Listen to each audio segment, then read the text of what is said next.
Hello students, welcome to GATE Electronics Guruji classes. In this video we will learn how to add two continuous time signals to get the resultant signal.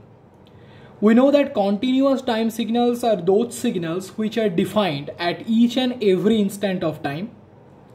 Here we have two continuous time signals x1t and x2t. And we have to add x1t and x2t to get a resultant signal x3t. So we have x1t, say this is the first signal. We have x2t, the second signal. And we have to learn how to add x1t and x2t to obtain the resultant signal x3t. So x3t is nothing but addition of x1t and x2t, and we need to learn how to add these two signals to obtain the resultant signal x3t. Let's see how we can do it. You observe that when time t is greater than 3, then x1t is equal to 0, x1t is equal to 0, as well as x2t is also equal to 0. So the addition of these two signals x3t, which is equal to x1t plus x2t, will also become equal to 0 for t greater than 3. Then you see that when time t is lesser than 3 and time t is greater than 2, then x1t is equal to 0, x1t is equal to 0, but x2t is equal to minus 1. So the addition of these two signals x3t is equal to 0 plus minus 1 equals to minus 1. Then you observe when time t is greater than 1 but lesser than 2, x1t is equal to 2 and x2t is equal to 1. So when time t is greater than 1 and lesser than 2, then x1t is equal to 2 and x2t is equal to 1. So if you add the two, you will have x3t equal to 2 plus 1 equals to 3. Now see, when time t is greater than 0 and lesser than 1, when time t is greater than 0 and lesser than 1, you have x1t equal to 1 and x2t equal to 2. x1t is equal to 1 and x2t is equal to 2. So if you add the two, you will have x3t is equal to 1 plus 2 equals to 3.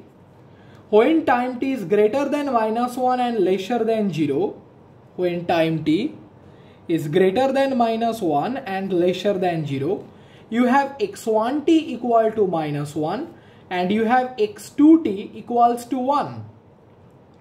You have x1t equals to minus 1 and x2t equal to 1.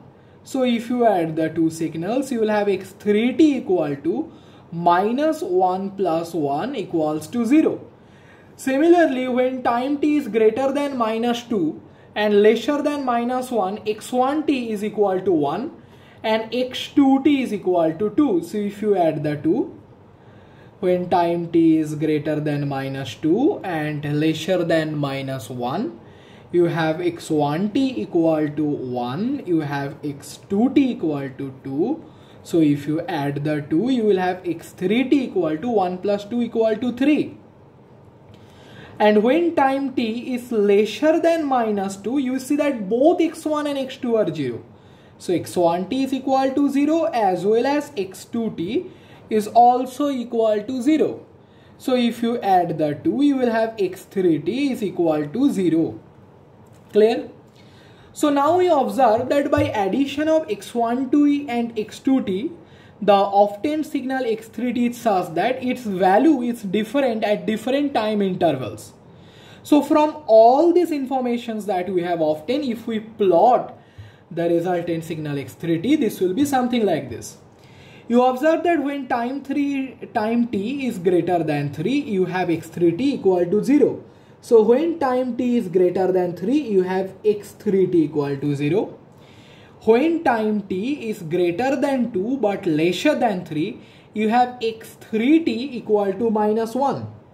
So you have x3t is equal to minus 1 when time t is greater than 2 but lesser than 3. Similarly, when t is varying from 1 to 2, x3t is equal to 3. So x3t is equal to 3 when time t is greater than 1 and lesser than 2. When time t is varying between 0 and 1, it is again 3.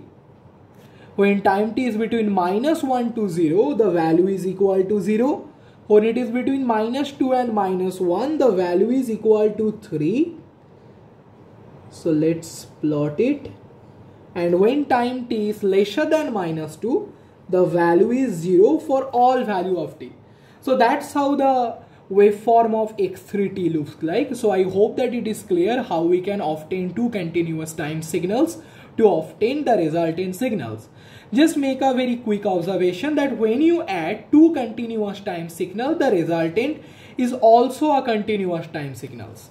So this signal x3t, which we obtain by the addition of two continuous time signal, is itself a continuous time signal. Clear? And there is another point to note that there is a small doubt.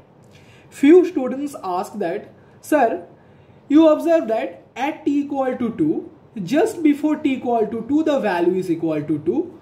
Just after t equal to 2, the value is equal to 0. So if anyone asks what's the value of the signal at t equal to 2, what should we say? The answer is, we cannot exactly define what is the value of x1t at t equal to 2. But just for the sake of calculation, you can say either the value of x1t at t equal to 2 either equal to 0 or equal to 2. You can do this just for the sake of calculation. But there is one thing to keep in mind.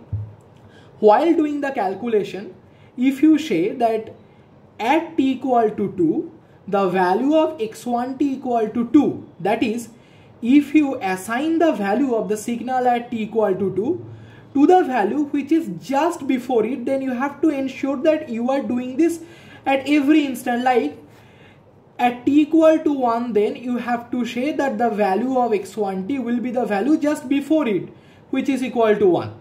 You cannot do it like this, that at t equal to 2 you are saying the value is equal to 2, that is the value just before t equal to 2. But at t equal to 1 you are saying the value is equal to 2, which is just after the value just after t equal to 1. You have to ensure you are ensuring the same behavior, that is at t equal to 0, then you have to say the value is equal to minus 1. At t equal to minus 1, you have to say it is 1. But if you do it like this, you say at t equal to 2, the value of x1t is the value just after t equal to 2, that is 0. Then you have to say that at t equal to 1, the value is equal to 2, which is the value just after 2 equal to 1. And t equal to minus 1, you have to say the value is equal to minus 1, which is the value just after t equal to minus 1. So I hope this idea is clear, and if you have any doubt, please let me know in the comment section. Thank you.